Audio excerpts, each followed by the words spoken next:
Falar do professor Oswaldo, primeiro vem uma saudade muito grande.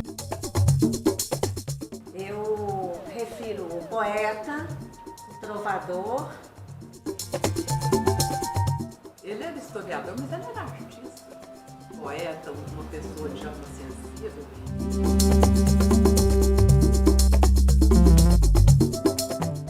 Falar de uma pessoa muito dedicada ao extremo, né? E que tinha na sua maior paixão a história de Carlos Caju. O historiador, mas principalmente o genealogista. Um grande amigo. Para resumir, se eu tivesse que resumir numa palavra, amigo.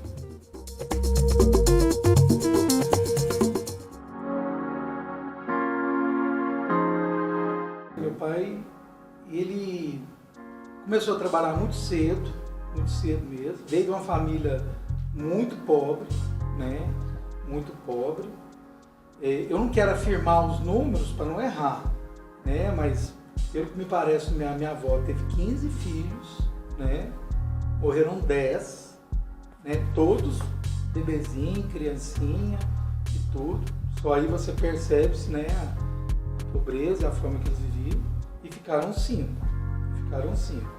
Né? O meu avô era, hoje a gente chama de retirante, trabalhava em roça. E a minha avó trabalhava em casas também, mas naquela época não era igual ser empregada hoje. Eles viviam com muita dificuldade, né? Inclusive meu pai tem das obras que ele deixou para ser publicado, é um conto, um romance que chama Arroz Vermelho, que conta muito essa história. É um conto autobiográfico, né? Que conta um pouco dessa luta. E com essa dificuldade toda, ele começou, né, a ajudar na roça. O pai quer que o filho ajude na roça, né, ajudar nas vidas da casa. E meu pai, com isso, ele saiu para estudar. E meu pai fala que calçou o primeiro sapato com 14 anos. 13, 14 anos, quando ele veio estudar, né? Então ele começou mais tarde, né? Então, depois disso aí, né, na cara e na coragem, ele foi para Belo Horizonte, né? Ele trabalhou em antiga CEMIG, né, que chamava, sei o que, Conta e Luz, né? Ele foi apontador de obra, ele trabalhou em obra. Ele é o tipo da pessoa que tentou a vida de todo jeito. Ele foi vendedor ambulante, já trabalhou de corretista em banco, ele trabalhou de entrecador, foi para Belo Horizonte. Lá o que aparecia, ele fazia. E foi simultaneamente sempre estudando. Aí depois ele foi para a faculdade, né? Passou na FMG. Isso era um feito muito inédito na época, né? Se a pessoa sair daqui, estudar na FMG, a distância não era o que era, né? Ele não se deixou fechar dentro daquela vida assim, tranquila ali na zona rural, né? Em que a pessoa parece destinada a ficar ali mesmo, ou a fazer muito pouco. Né, estudava fora, família pobre, humilde, né? Ia de carona às vezes, pedia dinheiro emprestado para ir embora, ele contava isso para mim. E eu me identifiquei muito com o professor Oswaldo. E ele chegou até no final, ele formou um punhado de coisa diferente, né? Ele era formado em curso de inglês, francês.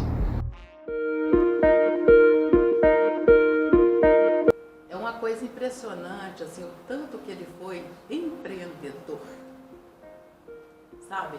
Porque eu sonho muito, mas eu não realizo quase nada do que eu sonho. Ele não. Ele trabalhava em 2 cargos. O Charles tem ideia do que é isso. Nossa. Ele tinha família, né? E ele continuava pesquisando, trabalhando. Ele trabalhou muito.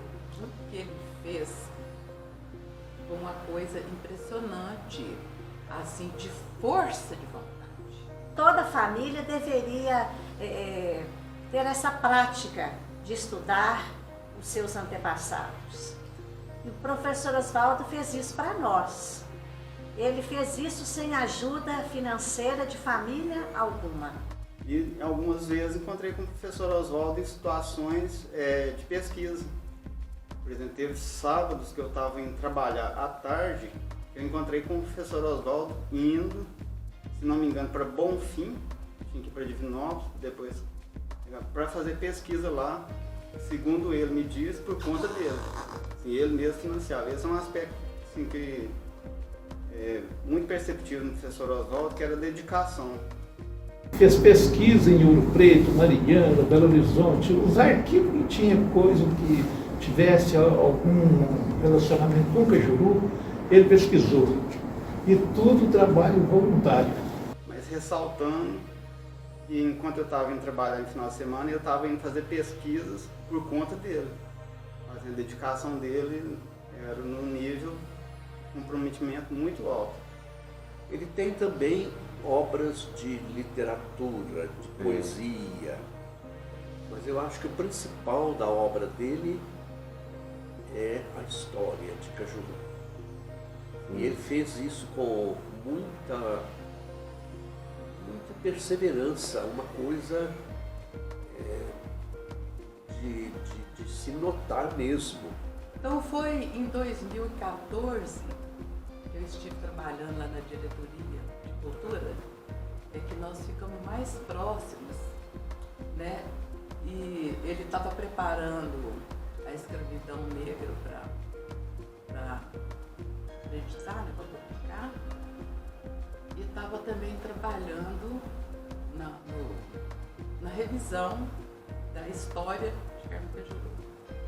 Porque ele não parou de pesquisar depois que ele fez o livro, né? Então ele foi agregando novas informações, e ali no contato com as pessoas foram assim, tirando dúvidas, né? Uhum. Porque ali tem assim a história registrada, né? Ele buscou tudo assim com documentação, mas tem as outras histórias assim que são contadas, né? Porque ele não apenas escreveu a história de Cajuru, ele fez uma análise crítica de tudo. O Dr. Guaraci foi reitor da Universidade de Itaúna por quase 20 anos, que era muito amigo do meu pai, que era um pesquisador também falecido, né, ele faleceu tudo. Ele falava, né, o seu pai é um documentarista que não se acha. Mas aí que eu vou te falar, e não vai existir tão fácil, porque é trabalhoso. O objeto de pesquisa hoje é diferente.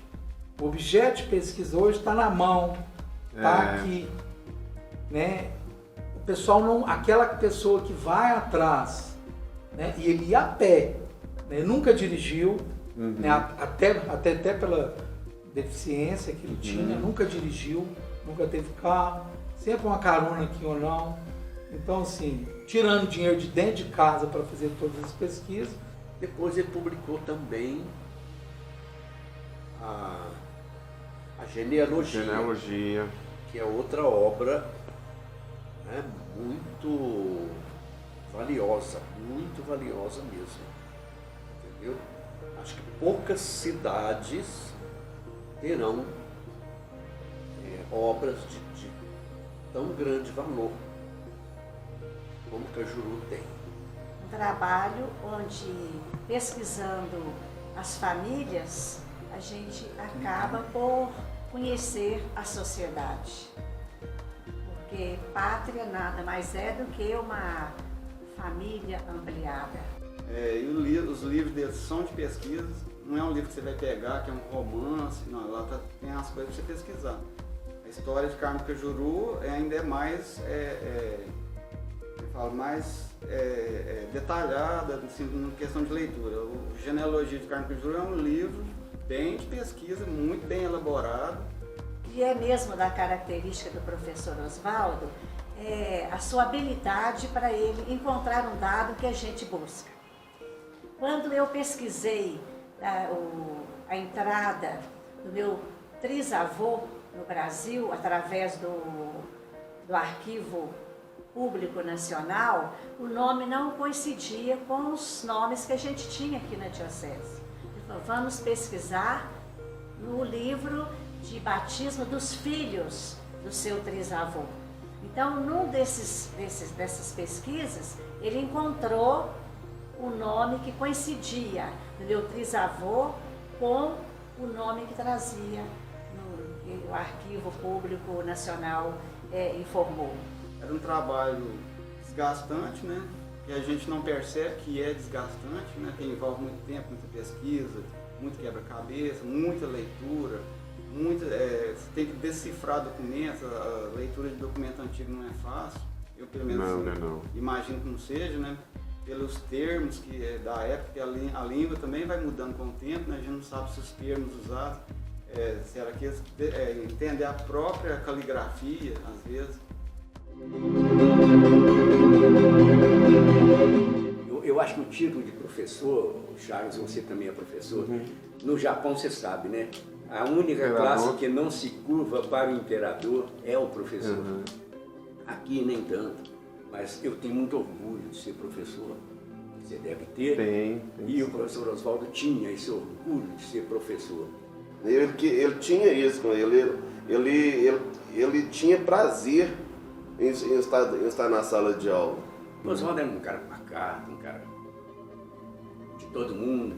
Então tomar decisões enérgicas, especialmente contra as pessoas, ou a favor das pessoas, ele não queria. E na época, eu com 14 anos, já trabalhava, já era fichado, fundição, né, moleque fichado já. Trabalhava durante o dia e estudava à noite. E automaticamente, nos últimos horários, eu já estava muito cansado, né, de uma jornada de 10 horas de trabalho. Eu estava dormindo já em cima dos livros e dos cadernos. Eu lembro direito que nas aulas do professor Oswaldo, ele chegava lá, me acordava, tentando me dar uma injeção de ânimo, né, para poder aguentar até o final das aulas, e isso não foi uma nem duas vezes. E às vezes, muitas vezes, pensava em parar por causa do cansaço de função, porque eu era rimo de família. Às vezes eu faltava de aula, porque às vezes estava trabalhando, né, a fundição, o processo de fundição, às vezes nós começávamos de manhã e ia até às 10 horas da noite. Quando eu voltava no dia, o professor preocupado comigo, né, que você não veio ontem, você está faltando muito, isso não pode, você vai acabar desistindo, tá? Quer dizer, ele sempre me dando aquela força, né, para mim estar sempre seguindo em frente. Como hoje a gente sempre tem, né? Às vezes o aluno se alterava com ele chegava assim, eu via que ele quase chorava. Ele era um homem muito sensível, extremamente sensível. Meu avô tinha uma cachorra, que era boneca. E aí, quando meu avô morreu, ela ficou no portão esperando ele, até ela morrer. E meu avô tinha um carinho muito grande com ela, tanto que assim, eu lembro que minha avó quase matava ele. Eu lembro que a gente ia lá almoçar, aí o meu avô, depois que ele acabava de almoçar, o resto da comida que estava no prato dele, ele dava pra ela. No prato mesmo. Eu acho isso uma coisa pessoal dele, mas assim, eu lembro muito disso. O interessante do meu pai, uma recordação que eu tenho muito bacana do meu pai de ver, desde de criança, é o seguinte, ele tinha a maquininha, a escrivaninha dele, de escrever, de uma vida inteira, com a máquina daquelas Olivetti. E aquelas máquinas tinham aquela lateralzinha que você bate. O carrinho vai digitando e ela bate. Aí ele ia digitando com a mão só, com a esquerda, aquele barulhão, tal. Aí ele pegava a folha, rasgava com a boca, né, porque a mão dele era dura, e rasgava com a boca e ficava aquele monte de... Tem essa lembrança, assim, até tarde, porque meu pai escrevia muito, assim, até 80 anos, antes de morrer, sempre com a mesma máquina. Aí, para minha alegria, a alegria do professor Oswaldo, quando ele chegou lá na sala dos professores, me viu sentado na mesa dos professores, junto com a turma, né, junto dos professores. Ele ficou feliz demais e começou então a falar para todos os professores, né? Aí ó, o Edson, tá vendo? O Edson Epifânio foi aluno meu lá, muita dificuldade, trabalho em fundição, ia cansado, dormia na sala, mas não desistiu, mostrando, né, a minha perseverança. E falava de mim com aquela satisfação tão grande que era de deixar a gente apaixonado mesmo, sabe? toda sexta-feira, quando nós terminávamos as nossas aulas, normalmente no terceiro horário, 9h30, pouco antes de 9h, nós vínhamos e íamos jogar sinuca no bar do Divino. Uns anos passaram, inauguraram a escola do Bar Bonfim, primeira escola municipal, né, foi no Bar Bonfim. Ia inaugurar a escola e eu fui o primeiro diretor daquela escola. Para poder arrumar a documentação, tinha que dar um nome para a escola. E eu falei assim, então chegou a hora de devolver tudo de bom que ele fez para mim, vai ser agora, né? Vou homenagear o professor Oswaldo, né, colocando o nome dele na nossa escola. Então, iria se chamar Escola Municipal Professor Oswaldo de Omar. Montando todo o processo, né, a documentação, preparando a festa. E na véspera da inauguração, a Câmara Municipal me deu uma rasteira. Íamos jogar sinuca, ia com aquela mãozinha, né? A mão direita ficava aleijado, né? Ele não estava. Não tinha um então movimento. ia pegar no taco da sinuca, ele tinha aquela dificuldade. Então uma bola, mas no meio da sinuca era uma dificuldade para ele. Ele usava, nós falávamos frange, eu não lembro o nome, aquele xizinho com um taco. E bom de sinuca. De vez em quando ele me ganhava. A lei municipal proibia de homenagear pessoas ainda em vida. Mas eu não me contendo com isso, então, em reunião com o colegiado da escola, nós decidimos, então, de homenageá-lo na biblioteca da escola. A biblioteca, ela então chama Biblioteca Professor Oswaldo de Omar. E nós tomávamos uma cerveja, ele e eu, uma cerveja. Ele tomava um copo de cerveja quase toda sexta-feira. Aí eu falava, Fernando, só essa porque a Dalva briga comigo. Né? O meu pai casou tarde. O meu pai tinha o dobro da idade da minha mãe. Deu sorte. A minha mãe era muito bonita. Mas minha mãe é muito bonita. Sem medo nenhum, me encontrou ali na avenida, passeava, me achou bonitona. E era. Num desses livros que eu te falei lá, que é um conto, você lê assim, ó, ele não fala que é ele. Por isso que eu falo que é um conto autobiográfico. Chama o Felizardo Era Outro. Certo? Já não é o Arroz Vermelho que eu te falei da dificuldade de fã. Esse que ele conta que o Felizardo era outro, ele conta uma história que a gente sente que ele está no meio daquela história e ele conta essa história. O cara casou veio da faculdade, da roça, com dificuldade para escola, estudou com muita dificuldade, se formou. Quando ele voltou para sua cidade natal, conheceu uma jovem que era muito mais jovem. O papai era exigente. É para casar? Já falou? Aí essa história eu conheço. É minha mãe. Comprou a casa ali que eu moro, a Zona Grande, sabe? Sei. A Zona Grande, o quintal, eu queria quintal para os meninos, queria ter muito filho e foi. Foi meia dúzia de filhos, ó, um atrás do outro. Aí criou tudo ali naquela casa. Ô Charles, há um poema do Oswaldo que eu gosto muito. Ele fala da casa dele, do quintal dele. E o quintal, disse Thomas Mann, o meu quintal é a minha pátria. E ele achava que o meu quintal é a minha vida. Ele fala que o quintal dele era a vida, os pés de laranja, os pés de jabuticaba e sempre a Dalva, né? A esposa Dalva, que era a estrela Dalva da vida dele.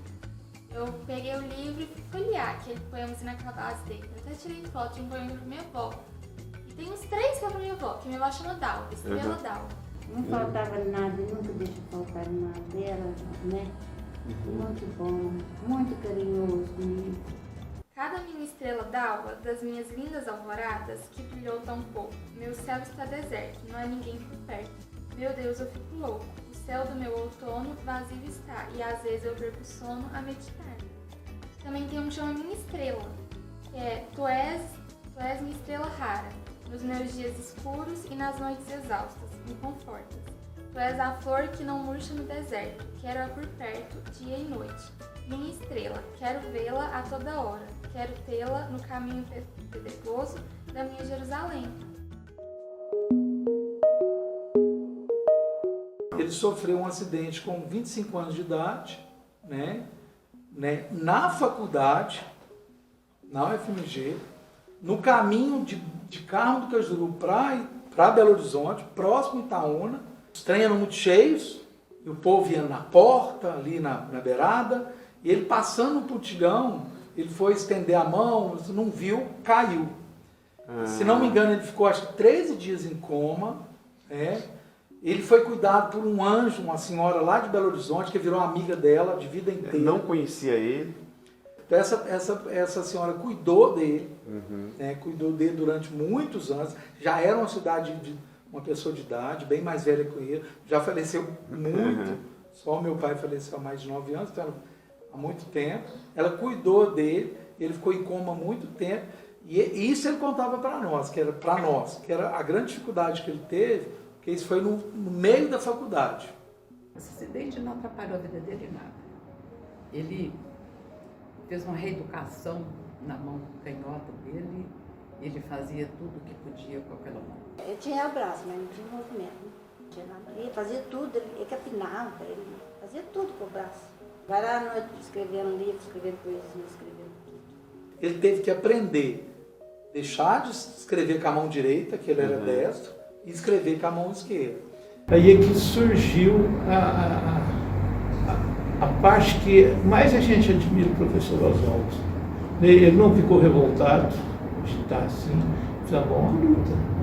Lutando pelos ideais dele, mesmo ele teve de adaptar, escrever para a mão canhota, que não é fácil, né? A pessoa acostumada a escrever com a direita e passar para a mão canhota, né? É muito difícil. Você vê que foi um trabalho de superação mesmo. A maioria dos alunos aqui de Carmo do Cajuru, que foram alunos dele, lembra, gosta de contar a história, que ele chamava, né, as pessoas para escrever no quadro para ele, né? Ele ditava e as pessoas escreviam, né? Então você não escrevia em quadro. Com relação à história de Carmo do Cajuru, ele fazia tudo com seu próprio recurso. Ele não tinha patrocinador. E interessante também que ele não dirigia, né? Ele tinha um defeito em um dos braços que impedia ele de tirar carteira. Então ele fazia tudo isso, era a pé, era de carona, era de ônibus, e aí por aí, nas comunidades, aqui, lá, na cidade, rodava a cidade inteira a pé. Gastava dinheiro pra caramba. Tudo dele, né? Tudo dele, nada de ajuda. Sem muito apoio. Essas viagens ele custeava, ele mesmo custeava. Tudo do bolso dele. Tudo do bolso dele.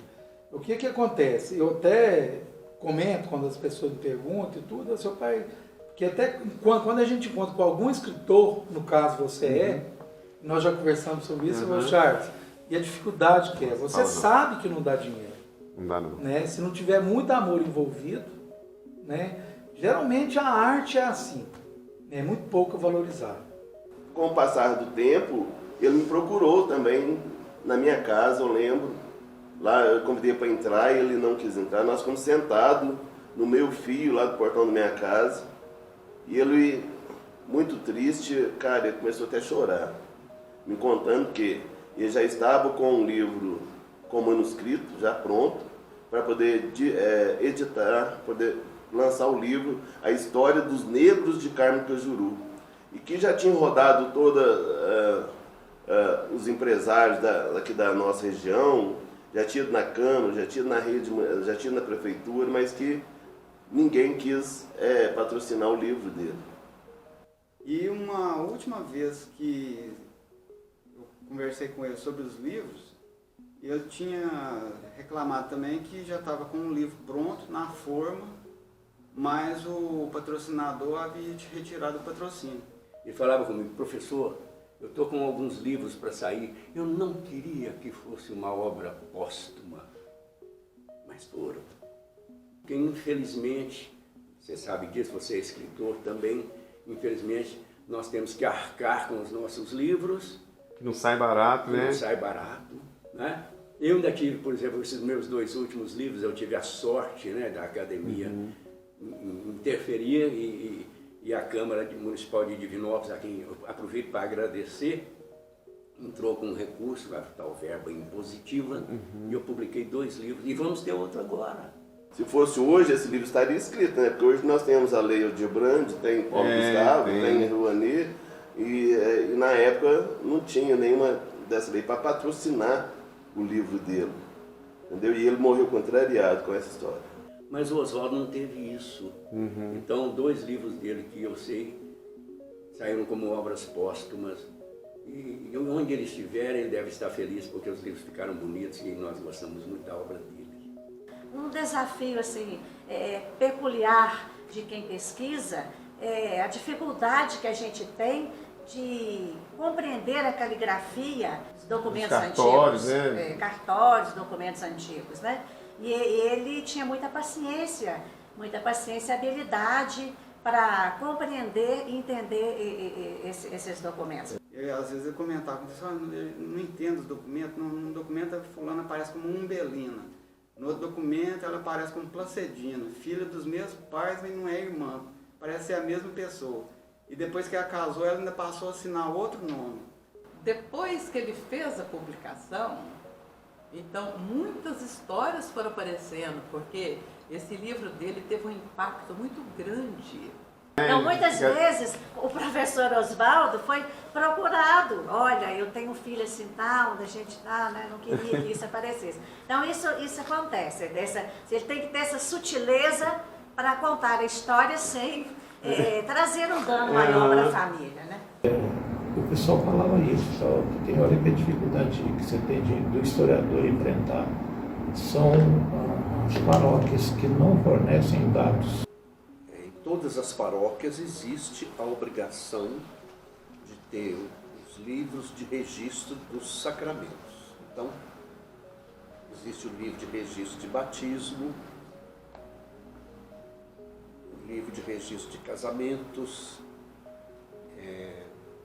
o livro de registro de crisma, e antigamente, até certo tempo atrás, havia registro de óbitos, porque os cemitérios eram quase todos da igreja. Livro de tombo, às vezes, os padres concordam, mas tem padre que não concorda de jeito nenhum.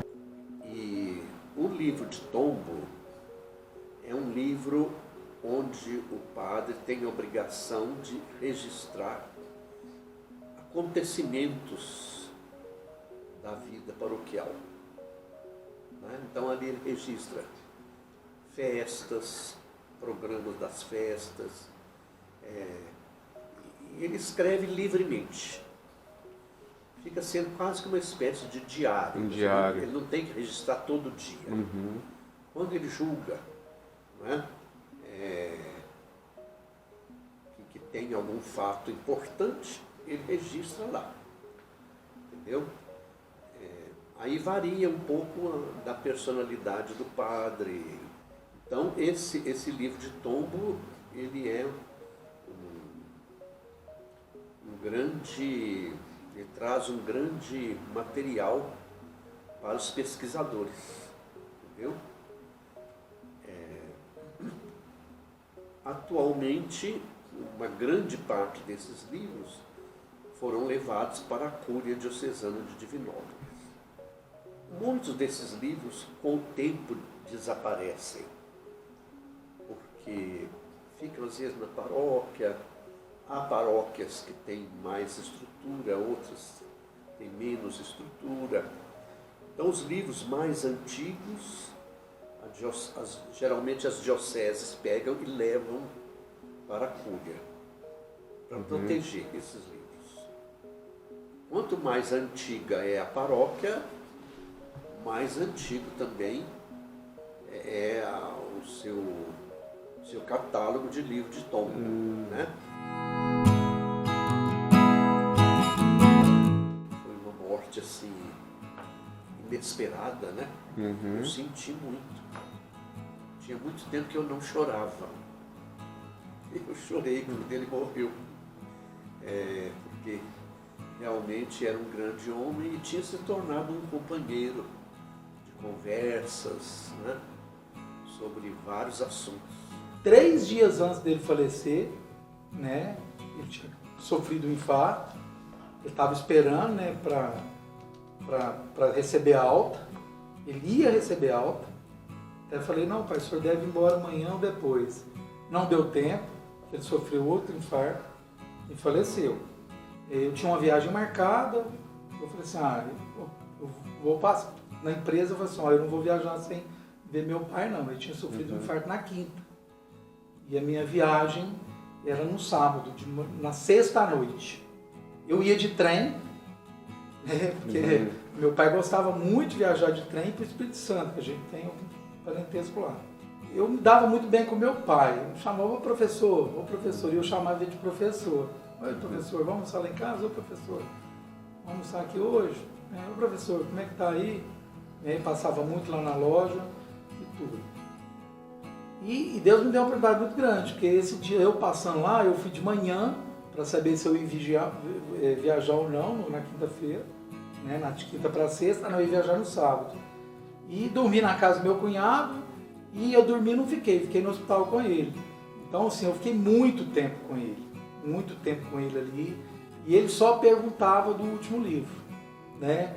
Que ele já tinha feito o livro, já estava publicado, e ele perguntava, ô professor, eles deixaram o Zé Lúcio da gráfica, já deixou o livro lá? Seu pai me ligou, tá prontinho.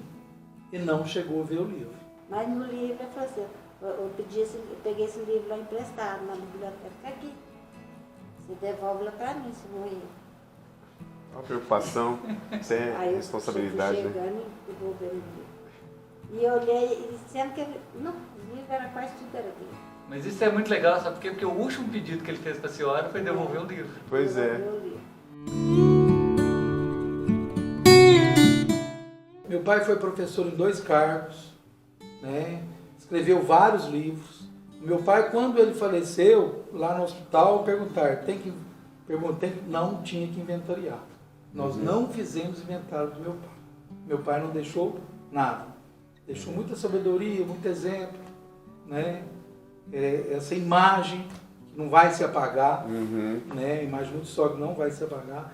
Vai gerações e gerações. Nós vamos conversar que gerações e gerações vão pesquisar o livro do meu pai. Então, o que acontece? Quando ele faleceu, ele não deixou nada. Meu pai não tinha carro, meu pai não bebia, meu pai não fumava, meu pai não tinha vício. O vício dele era ter pesquisado. Pra mim, o meu avô é um exemplo. Eu acho que a determinação que ele teve, porque assim, até onde eu me lembro, a mãe dele era analfabeta. Então, eu acho que uma pessoa sair de uma situação assim e se tornar o que ele se tornou, é um exemplo muito grande de determinação. Eu até escrevi que o professor Oswaldo é o Heródoto cajuruense. Heródoto é considerado o pai da historiografia, o primeiro a iniciar os estudos históricos. O professor Oswaldo, com o livro dele, a História de Carmo-Cajuru, ele deu uma identidade para a gente, para a cidade, para o município de Carmo-Cajuru. É como se fosse, eu vejo o primeiro livro dele, a História de Carmo-Cajuru, como uma certidão de nascimento. As palavras dele até hoje ecoam na minha literatura, na minha verve de escritor, de poeta, de contista, de cronista, de romancista. Essas palavras dele me deram um alento muito forte, sabe? Para eu continuar. Jamais ele vai conseguir apagar isso da história. Eu fico um pouco triste, preocupado, é porque a mídia hoje ela está abafando os contos literários, né? Então, os livros do professor Oswaldo, eles são assim, um diálogo com o futuro. Qualquer futuro que tiver aí para essas gerações futuras que vêm aí. Ele deu a Cajuru um orgulho de si mesmo. Reserve um tempinho aí no seu dia a dia, vai ler um pouco sobre a nossa cidade. E um povo sem história é um povo morto. Não existe futuro sem história. No meu discurso de posse na academia, foi exatamente no dia 19 de julho de 2016. Um ano eu estava fazendo da morte do meu amigo, professor Oswaldo. Então, eu estava encerrando o meu discurso assim. Hoje, 19 de julho de 2016, exato um ano da morte do professor Oswaldo, aqui estou eu para substituir o meu amigo na academia, como previra o outro amigo José Raimundo, que me convidou para aqui estar. Não foi combinado, coincidiu. Quando preparava a minha fala para esta noite, abri o livro Panela Sem Tampa, do obra póstuma do Oswaldo, e lá estava a lembrança que foi distribuída no dia da missa de 7º dia. Oswaldo nasceu a 3 de março de 1935 e morreu um dia como hoje, 19 de julho do ano passado. Um ano a academia está sem ele. Chego eu para tentar preencher a lacuna, para tentar substituir. Impossível substituir. Vou usar o espaço que é dele para tentar crescer como ele e ser digno da cadeira 31, que deveria estar ainda com ele.